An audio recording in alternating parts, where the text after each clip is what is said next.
월간 청소년 문화발전소 11월호로 돌아왔습니다. 안녕하세요. 시사인 라이프 윤주식 편집장입니다. 네, 안녕하세요. 청소년 문화발전소의 오경옥 소장입니다. 네, 한 달 만에 뵙습니다. 네, 그러게요. 벌써 한 달이 지났네요. 네, 사실은 40여일 만에 뵀는데요. 저희가 9월 달에는 강남 청소년 쉼터 문제, 그다음에 10월 달에는 느린 학습자에 대한 주제로 이야기 나눴었죠. 자, 오늘 11월은 또 어떤 주제를 가지고 오셨는지 궁금합니다. 전에는 자치구 중심이었다면 이번에는 서울시에서 진행하고 있는 교육사업과 관련해서 나눴으면 합니다. 한 아이를 키우려면 온 마을이 필요하다라고 하는 말들은 많이들 들어보셨을 겁니다. 그 말에 의해서 서울시에는 혁신교육지구라고 하는 사업들이 이렇게 진행이 되고 있는데요. 이 사업을 진행을 하고 있는 지금 큰 문제가 발생이 됐습니다. 서울시에서 예산을 절반 이상 삭감한다라고 하는 엄청난 이야기를 내려오면서 서울시에서 아동과 청소년들을 위해서 애쓰고 있는 교육 현장과 복지 분야에 있는 그리고 또 마을에서 열심히 우리 아이들을 지지하고 있는 주민들 역시 이것 때문에 머리에 뿔이 좀 나 있는 상태입니다. 네. 오마이뉴스 지난 11월 4일자 기사를 보면은요. 사교육 인강 예산 3배 올린 오세훈, 마을교육 60억 깎았다. 이런 제목으로 오세훈 시장의 공약 정책과 대비해서 지금 설명을 하고 있는데요. 기사에서 딱 두 마디로, 두 문장으로 전체적인 상황을 이야기를 해주고 있는데 제가 읽어드리면 11월 3일 서울시와 서울시 교육청에 따르면 서울시는 최근 서울시 의회에 제출한 내년 예산안에서 서울혁신교육지구 예산을 올해 예산 대비 48% 감액 편성한 것으로 나타났다. 올해 예산은 125억 원이었는데 내년 예산은 60억 원을 깎은 65억 원으로 편성한 것이다. 예산이 반토막 났는데요. 재미있는 건 사교육 인강, 이제 서울런 예산은 원래 36억 편성되어 있었는데 113억 원으로 무려 77억 원 정도가 증액이 됐습니다. 그러니까 예산 60억을 깎아서 서울런, 그러니까 이제 그 사교육 인강 플랫폼 사업 쪽에다가 보태주게 된 셈인 거죠. 자, 이게 서울시 예산 내에서는 수평이 이동한 거기 때문에 예산 내부 안에서는 별 문제가 될 것이 없어 보이지만 이 예산안 변경에 따라서 다양한 교육계에 계시는 분들이 반발하면서 나서기 시작을 했거든요.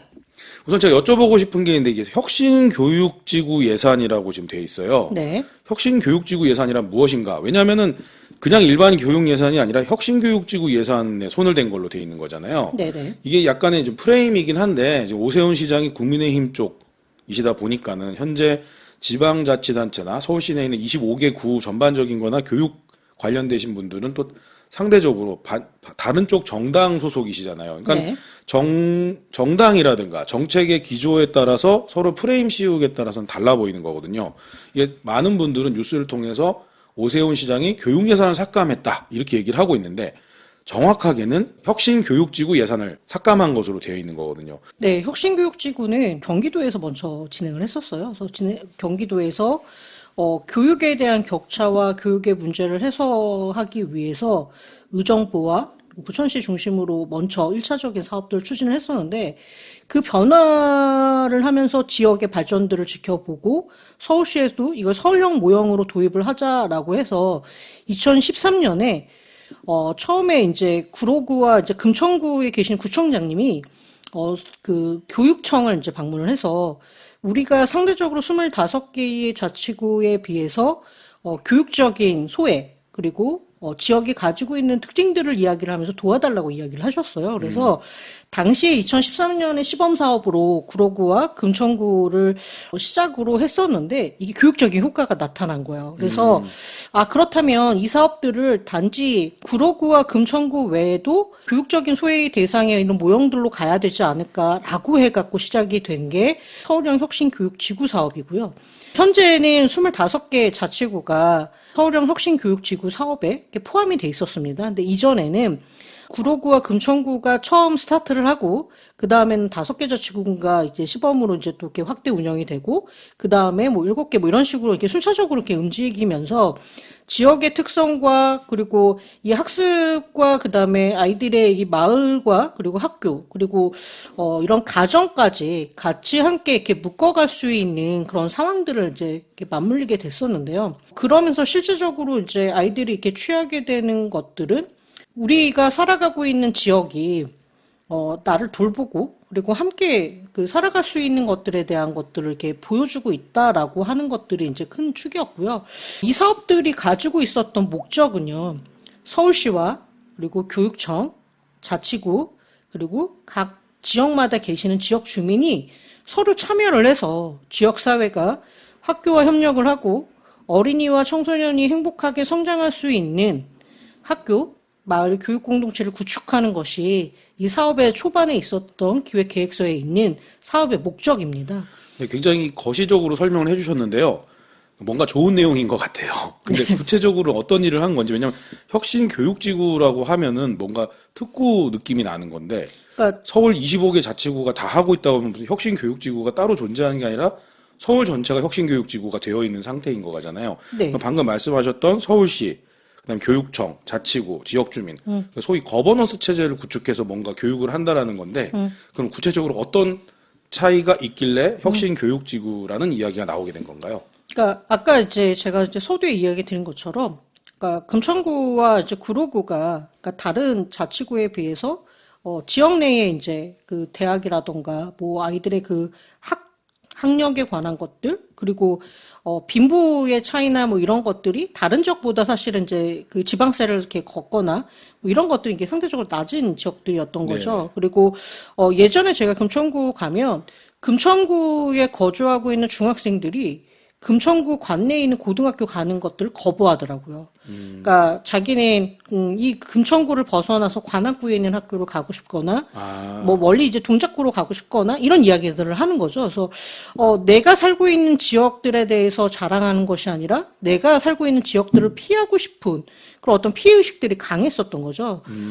그래서 교장 선생님들이 이것들을 이제 해결하기 위해서 이렇게 방법들을 찾았던 것들이 그러면 지역 주민들이 가지고 있는 그런 생각들과 그리고 아이들이 내가 나고 자라는 지역들을 사랑할 수 있는 마음들 그리고 거기서 더 나가서 이 지역을 골자로 해서 또 이 지역 주민으로서의 그 성장할 수 있는 그 아이들에게 이렇게 균형 잡힌 그런 기회들을 주는 것들이 필요하지 않을까가 이제 첫 번째 이제 스타트였고요.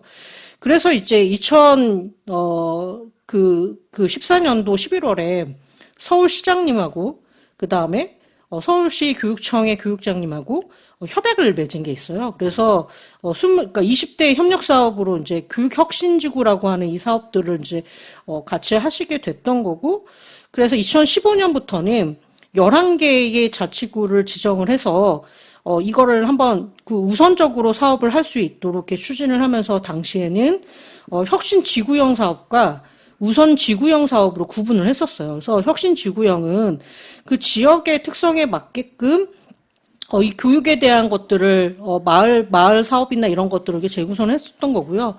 우선 지구 사업들은 이 혁신 교육을 준비를 하기 위해서의 그 마을과 같이 그 거버넌스나 이런 형태들을 이렇게 이끌어가야 되잖아요. 그러니까 그런 것들을 이렇게 준비를 했었던 단계였고 2016년에는 11개에서 16개 지구로 이제 확대를 하게 됐죠. 그러면서 이제 5개 그 지구가 이제 확대가 되면서의 그 어떤 변화나 이런 것들로 2017년, 2018년까지는 22개의 자치구에서 운영을 했었고요. 그러면 나머지 참여하지 않은 우리가 강남 3구라고 했었던 그 지역도 포함돼야 되지 않은가 해갖고 2019년부터는 전체 25개 자치구들이 이제 참여하는 형태로 이 사업들이 추진이 됐던 겁니다. 그래서 사업 속에서는 마을을 기반으로 해서 아이들이 그 성장을 할 수 있는 교육 과정들과 그리고 마을 안에서의 지원 체계를 이제 구축을 해주고 그리고 방과 후에 그 마을에서의 그 아이들의 그 다양한 기회들을 주고 그리고 쉽게 말하면 청소년 그 자치라던가 청소년 성장이 필요한 것들에 대한 이제 기회를 제공을 해주는 거였죠. 그리고 민간한 거버넌스를 통해서 이 아이들이 온 마을이 이 한 아이를 키우기 위해서의 그런 힘들, 뭐 이런 것들을 좀 더 이렇게 지켜봤었던 그런 사업이기도 합니다. 지금 설명을 해주시면 해주실수록 참 뭐랄까요, 이 정파성이 느껴진다라고 해야 될까요? 그런 키워드들이 굉장히 많이 나오고 있는데요. 혁신교육지구 말씀해 주실 때 서울시, 교육청, 자치구, 지역주민 이렇게 말씀해 주셨을 때 거버넌스 체계다. 도대체 뭐가 특별한 게 있는 건가요? 이렇게 말씀을 드렸는데요. 최근에 오세훈 시장이 도시재생 예산, 또 시민단체 관련 예산, 또 마을 만들기 사업 예산 등등을 지금 대폭 삭감을 하면서 많은 비판을 받고 있는 상황입니다. 비판을 받는 이유 중에 하나가 이게 이제 직전 시장이었던 박원순 시장의 업적으로 보여졌던 것들이 지금 다 예산 삭감으로 들어가고 있는 거거든요. 각 정당끼리 각축하고 승자 독식의 구조로 간 듯한 그런 느낌을 지울 수가 없으니까 굉장히 거세게 비판하고 있고요. 아무래도 이게 일자리와 관련된 게 있다 보니까 생계가 달려 있으신 분들 같은 경우는 굉장히 반발할 수밖에 없는 상황인 거거든요. 예를 들면 도시재생 같은 경우도 예산 삭감하게 되면서 도시재생 현장지원센터에서 코디네이터들을 내보내야 되는 상황이 벌어진다든가, 또 그리고 시민단체들 같은 경우도 마찬가지고요. 마을 만들기 사업도 마찬가지고. 근데 지금 말씀해 주신 혁신교육지구 사업은 어떤 면에서 마을 만들기 사업과 같은 축으로 돌아가는 듯한 느낌이 지워지지 않아요. 이 사업들의 주체는 아동과 청소년이죠. 네. 그 친구들이 마을에서 자신들의 미래를 준비를 하면서 청소년 성장에 필요한 자치적인 그런 활동들을 이제 추진할 수 있도록 도와주고, 그것들을 통해서 민주시민으로서의 그런 역할들 수행하는 것들을 이제 좀 더 포커스를 잡았죠. 그리고 문화활동을 통해서도 직업이라던가 아니면 강점을 찾는다던가 뭐 이런 것들을 하고 있어요. 구로구의 금천구 사례를 잠시 얘기 드린다라고 하면, 구로구에서 혁신지구 사업으로 아이들이 뮤지컬을 만든 적이 있어요. 그래서 이 뮤지컬을 했을 때 학교 안에서는 아이들이 이렇게 쭈삣쭈삣거리고 발표도 못하고 내가 잘 할 수 있는 것들, 왜냐면 공부를 잘하지 못하는 친구들에게는 그 기회들이 없잖아요. 근데 마을에서의 그 대규모적인 이 뮤지컬을 만들었을 때, 그때 아이들이 적극적으로 내가 맡은 그 소소한 역할들을 충실히 했었고, 그리고 이전에 발표를 못했던 친구들은 자기의 의사들을 정확하게 표현하게 됐었고, 그리고 내가 가지고 있는 강점들을 발견할 수 있는 기회를 갖게 됐던 거죠. 그러면서 초반에 이 혁신교육지구 사업을 했었을 때 무표정했던 아이들이 그 다음에는 말이 많은 친구가 됐고, 그리고 자기가 마을에서 활동하고 있는 것들에 대해서 그 다양한 그 각도에서 이야기하는 아이로 변모했다라는 거죠. 그러면 우리가 기존의 그 학습이라고 하는 곳에서 아이들에게 대학을 목적으로 하고, 그리고 여기 좋은 곳으로 가야 된다라고 하는 그런 관점이 아니라 온전히 한 사람의 시민으로서, 그리고 내가 표현하고자 하는 것들에 대해서 줄 수 있는 그런 기회를 줬던 것들이 사실 혁신교육지구 사업이기도 합니다. 이 사업의 예산안에 대해서 우리 청소년들도 분노를 해서 직접 마이크를 잡았죠. 우리에게 예산을 빼지 말아라. 학교에서도 이렇게 활동하지 못했었던 그 친구들에게 마을을 중심으로 자신에게 표현할 수 있는 그런 기회들을 줬었던 것들을 계속해서 이 골자를 이렇게 얻을 수 있었으면 좋겠다라고 하는 그런 목소리들을 이제 아이들이 내기 시작을 했었고, 서울시 앞에서도 우리 친구들 기자회견을 하거나 이런 목소리를 내고 있다라는 거죠.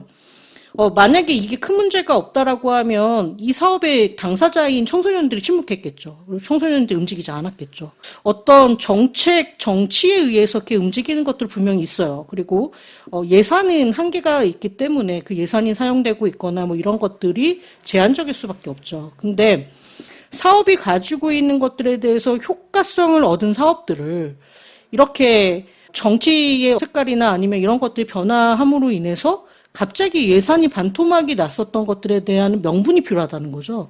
근데 그 명분이 뭐냐는 거예요. 서울런이라고 하는 서울형 교육 플랫폼 사업들이 이게 추진이 되면서 그거 역시 되게 좋거든요.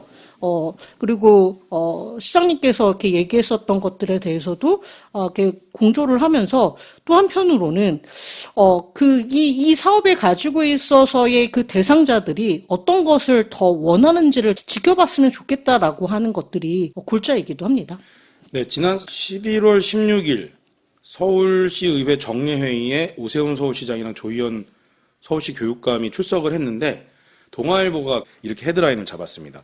오세훈 혁신교육지구 예산 절반 삭감, 조희연 동의 어려워 전액 복원해야, 이런 식으로 상반된 의견을 내는 두 지도자의 다른 방향을 보고 있는 사진이 이렇게 기가 막히게 게재가 됐거든요. 자, 근데 기사 중에 보면 이런 내용이 들어있습니다. 익명의 관계자 입을 빌어서 서울시 교육청 관계자는 박원순 전 시장의 역점 사업이었던 마을 공동체 사업을 축소하면서 혁신교육지구도 영향을 받은 것으로 추정한다며, 혁신교육지구는 마을 공동체 사업과 다르게 아이들을 위한 교육 활동을 제공해 왔다고 말했다. 이렇게 지금 얘기를 하고 있단 말이에요.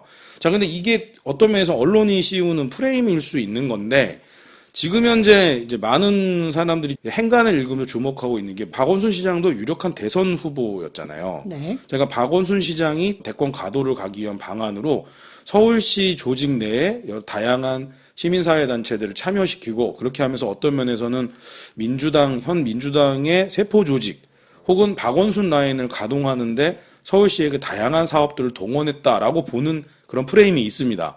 거기에 맞춰갖고 지금 이렇게 이야기가 전개가 되고 있는 거거든요. 그러니까 상대적으로는 국민의힘 쪽이라든가 이런 보수적인 성향을 가진 분 입장에서는 그게 이제 공평하거나 공정하지 않다고 생각해서 현재 오 시장이 하고 있는 이런 예산 삭감 움직임에 대해서 굉장히 찬성하고 지지하고 나서고 있는 상황인 거거든요. 좀 어떤 면에서는 언론사들이 이런 프레임을 이용해가지고 더 자세한 진실을 알리지 않으면서 싸움을 부추기고 있는 건 아닌가. 자, 그럼 문제의 서울론 사업은 어떤 건가요? 오세훈 시장이 공약사항으로 내어놓고 지금 그렇게 가면서 무리하게 예산을 증액을 한 거잖아요. 서울시에서 전체 예산 규모 편성에서는 서울의 도약, 그리고 성장을 위해서 미래 투자라는 이름으로 이렇게 예산을 이렇게 설명을 했었어요. 네네. 미래에 투자를 하는데 사실은 이제 한쪽 측면에서는 혁신교육지구의 사업들을 가지고 있었던 예산들이 거의 반토막이 나버렸다. 근데 미래의 투자에 대한 비용인데 반토막이 났어? 라고 하는 게 의문점이 된 거죠. 근데 이제 서울시장님의 공약이었던 평생교육의 플랫폼 안에서 퀄리티 높은 교육들을 이렇게 주고 타겟을 잡았었던 것들이 이제 우리 아이들이었던 거죠. 그러면 어떤 측면에서는 그 서울형 그 혁신교육지구가 그럼 서울론 형태로 이렇게 바뀌는 것인가라고 볼 수도 있는데, 네. 근데 이 서울론이 가지고 있는 것들이 인강이라고 하는 거죠. 그 인터넷 강의를 누가 하느냐? 일타 강사가 한다는 거죠. 그러면 저희가 상식적으로 생각할 땐 뭐냐면 이 교육에 대해서 양적이고 그 질적인 그런 교육을 주는 것들은 동의한다. 근데 그 주는 주체가 누구느냐? 그 주체가 사교육 시장이라는 거예요. 그러면 반대로 이 혁신교육을 이끌고 있던 주체가 누구냐? 그 지역 주민이라는 거죠. 네네. 그러니까 마을의 사람들이었고 우리 옆집에 계시는 아주머니 아저씨가 나를 도와주는 사람이었었는데 서울런의 사업들이 진행이 된다라고 하면 우리가 이제 번접하지 못한 그런 유명한 사람들의 강의를 들어서 그런 부분들은 괜찮을 수 있어요. 근데 그 특정한 그분들의 그 강의들에 대해서 이 많은 예산들이 쏠린다? 그리고 그 강의들에 대해서 아이들이 듣고 이게 성장을 할 수 있는 것들이 있다라고 하면 무엇을 위한 성장인가? 라는 질문을 던지게 되는 거죠. 네, 지난 8월 말에 서울시가 내어놓은 보도자료에 따르면 초등 과정 같은 경우에 아이스크림 홈런, 엘리하이, 그다음에 중등 과정은 수박시와 엠베스트, 고등 과정은 메가스터디, 대성 마이맥, 이투스, 검정고시는 에듀윌 이렇게 해서 텔레비전을 틀면은 많이 광고를 보던 그런 교육 업체들이 지금 이 서울런에 참여하고 있습니다. 좋은 걸 수도 있고요, 나쁜 걸 수도 있고요. 최종 목표가 뭐냐는 거예요. 혁신교육지구에서 말하는 교육의 목표는요. 한 사람의 시민으로서 자기가 자기의 목소리를 제대로 내고 그리고 내가 살아가고 있는 이 터전에서 행복한 삶을 살고 건강하게 자신의 꿈을 꿈꾸는 것들이 목표거든요. 근데 서울론에서 보는 것들에 대해서는 질적인 교육들을 가지고 아이들의 학업을 성취하고 뭔가 목표하는 것, 거기까지는 좋다라는 거죠. 그럼 최종 목표는 대학인가요? 그러니까 이 생각밖에 들지가 않는다는 거죠. 그러면 아이들이 학습할 수 있는 권리가 있고 그리고 교육의 격차를 줄인다고 하는 것들은 동의는 해요. 근데 이거에 대해서 그 교육을 이끄는 것들에 대한 것들을 사교육을 이끌어가는 기업들에게 맡겼고 다시 말해서 지금 현재 서울시에서 진행되고 있는 교육에 대해서 서울시 자체가 이 교육에 대한 것들을 인정하지 않는 것은 아닐까. 그런 생각들도 살짝 들기는 하거든요. 물론 국가가 교육에 대해서 철저히 고민하고 있고 국가 교육을 위해서 지금 위원회도 조직하고 국민들이 같이 이렇게 만들어가는 과정들에 있긴 하지만 서울에서 지금 이제 진행되고 있는 교육을 바라보고 있는 그 시각들이 어디에 초점이 있느냐에 따라서 이 문제가 좌지우지가 되지 않을까 생각들이 듭니다. 이 서울론에서 가지고 있는 목적이나 이런 것들에 대해서는 나쁘지는 않거든요. 네, 실제로 서울론을 오픈한 취지는 저소득층 초중고생, 학교 밖 청소년, 다문화 가정 청소년을 무려 11만 명의 청소년들에게 유명 인터넷 강의를 무료로 학습할 수 있게 해주겠다라는 취지 자체는 굉장히 좋은 취지거든요. 네. 근데 이제 그 인강 사업들 예산을 3배나 올릴 수 있을 만큼의 효과성이 있는가? 왜냐면 거기 들어오는 강사가 만든 콘텐츠에 대해서 물론 저작권이나 이런 것 때문에 요금이 올라갈 수는 있겠지만 이 인강들을 트는 것들에 대해서의 콘텐츠의 비용에 대한 것들이 사람 수가 늘어난다고 해서 이게 많이 발생이 될까요? 자치구에서 그동안 청소년들 사업들 중에 인터넷 강의 사업들을 하고 있었어요. 강남에서 이제 만들고 있는 그 인터넷 강의들을 다른 자치구에서 그것들을 같이 컨텐츠를 공유를 하면서 지역들에 있는 아이들을 위해서 이렇게 오픈을 하기도 했었는데, 물론 소소하게 그렇게 진행이 됐죠. 근데 일단은 이제 서울시에서 이렇게 대규모적으로 아이들에게서 지원 주고 교육 격차를 주겠다, 좁히겠다. 근데 이건 환영한다는 거죠. 근데 당초에서 설립했었던 그 예산들이 어느 순간 3배가 됐다라고 하는 것들이 전혀 납득이 되지 않는다라는 거죠. 이게 오세훈 시장이 가지고 있던 교육 격차 해소를 위해서 하겠다고 했던 서울형 교육 플랫폼하고도 관련이 있거든요. 이것 때문에 또 중앙정부하고 마찰을 빚기도 했습니다. 왜냐하면은 중앙정부에서도 K-에듀 통합 플랫폼을 만든다고 해서 이게 행안부하고의 서울시 갈등, 또 교육부하고의 서울시 갈등으로 비춰지기도 했는데요.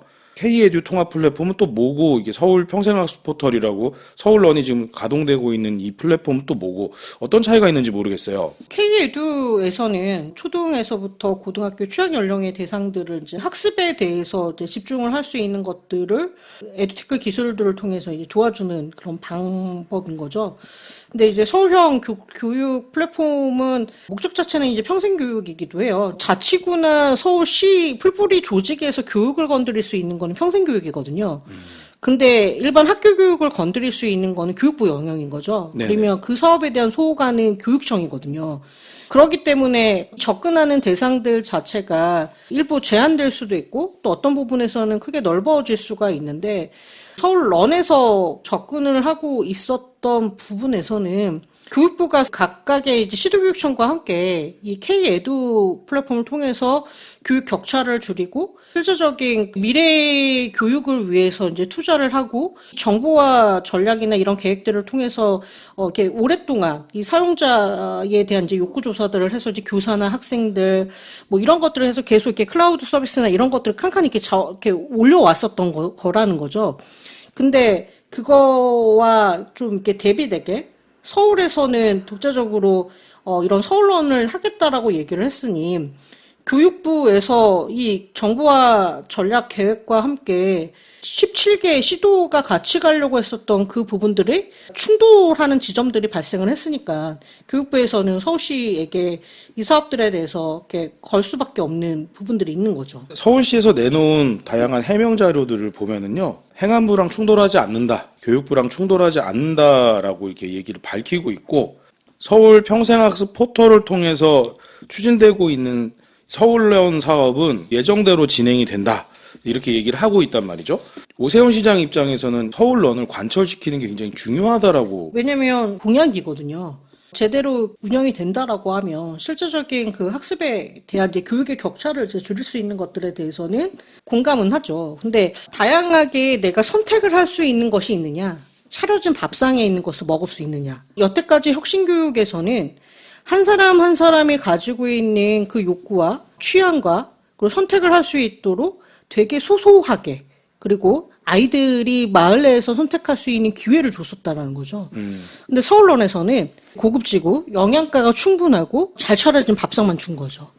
여기에 대해서 호불호가 있을 수도 있고 그걸 거부할 수 있는 사람들도 있는데 내가 주체가 돼서 내가 움직이고 나의 목소리가 되고 내가 참여자가 되는 것들이 더 선호할 수 있는 건데 그 기회들이 사실은 예산의 삭감으로 인해서 줄어들 수 있다라는 거죠. 그러니 이게 반발이 나는 거고, 그리고 이거를 바라보고 있는 시민의 입장, 그러니까 시민 활동가들 입장에서는 이건 단지 그 예산이나 아니면 그 이론적인 어떤 그런 상황에서 보는 것이 아니라 실제 그동안에 투입되어 있었던 투입 대비로 인해서 얘 그 변화들을 측정했었던 그 결과로 이렇게 봐야 되는 것이 아니냐.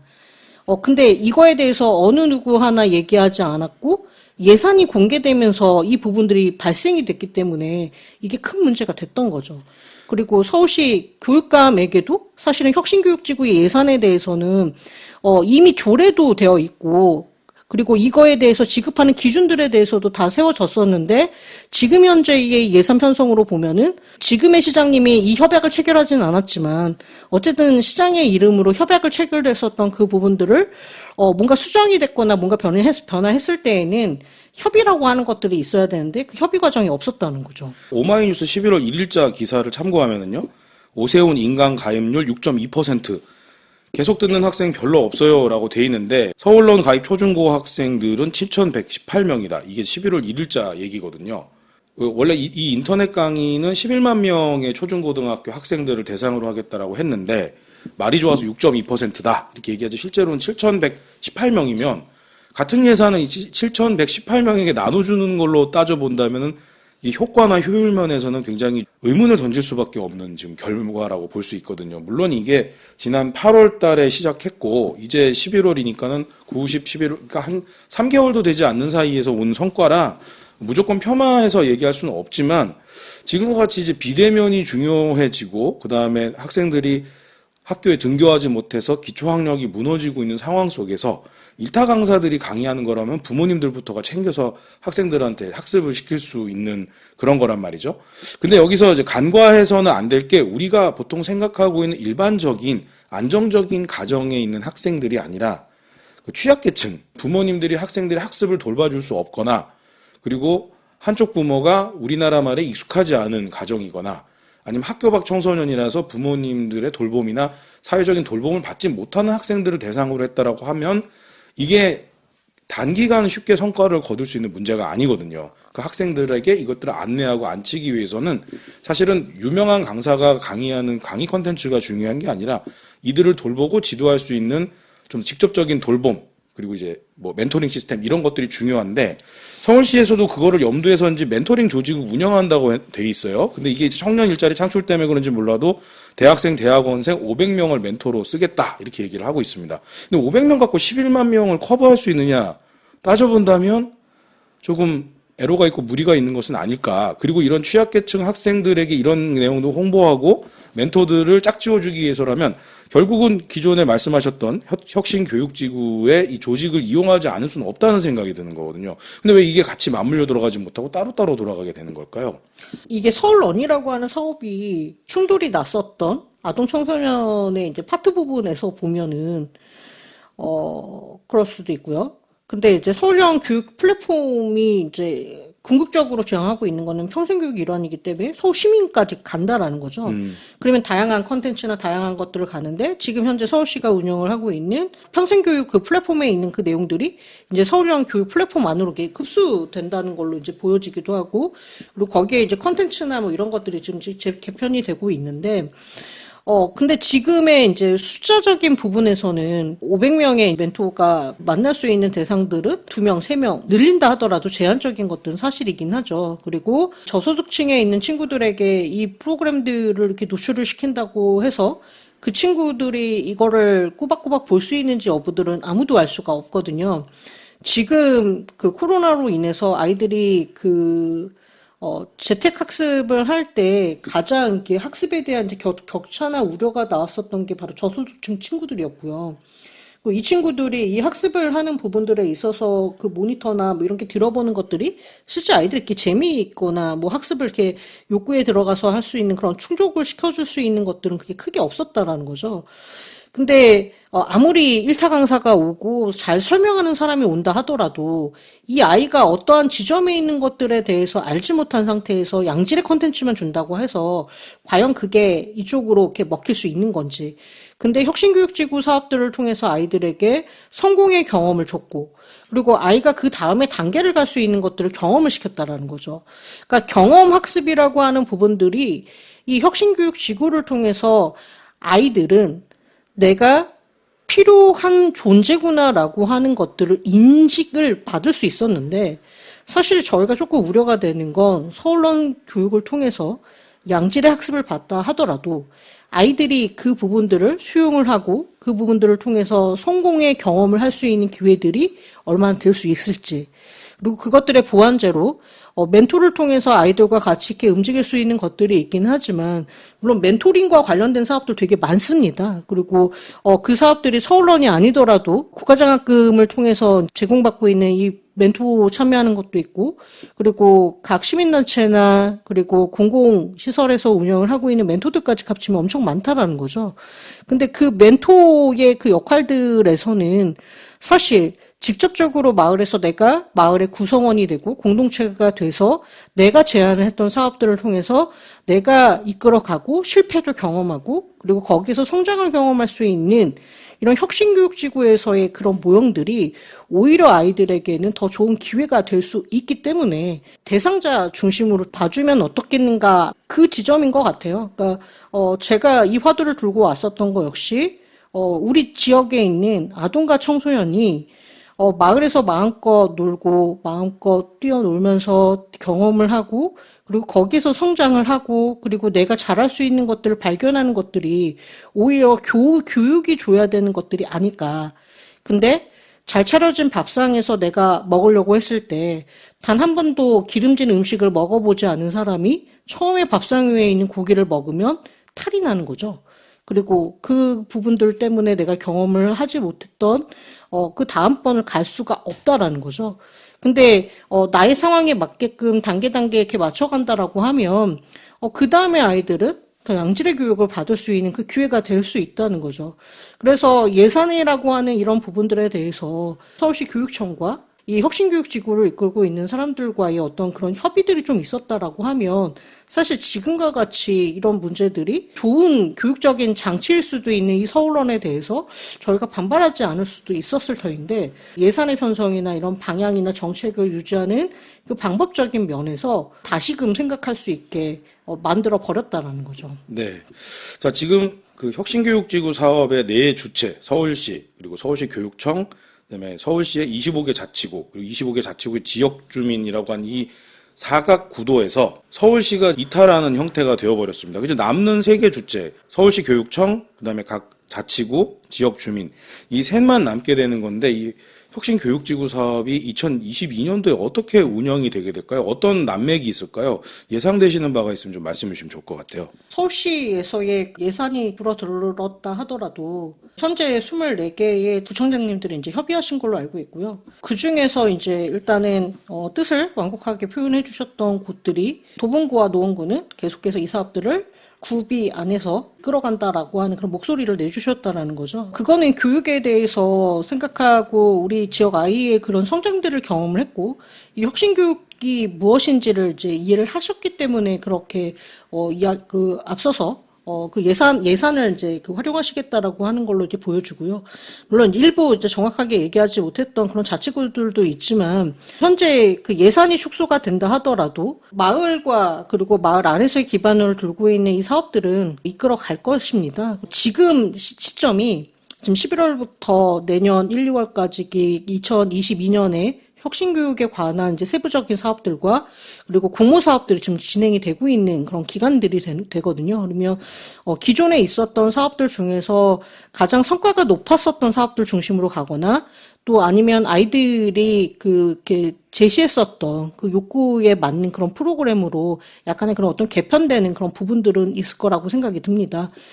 그러나 교육에 관해서 주민들이 계속해서 생각을 하고 있고 그리고 아이들의 성장들이 이 혁신교육을 통해서 이루어졌다라는 것들을 저희가 지켜봤기 때문에 이 사업이 만약에 예산이 없어져서 사업을 전혀 못한다라기보다는 예산이 사라지더라도 마을 안에서 이 아이들을 계속 품어왔던 것처럼 규모는 작아지고 어떤 비용적인 부분들은 줄어들지언정 마을에서의 움직임들은 계속 진행되지 않을까라는 생각을 해봅니다. 이제 마쳐야 될 시간이 다 되었는데요.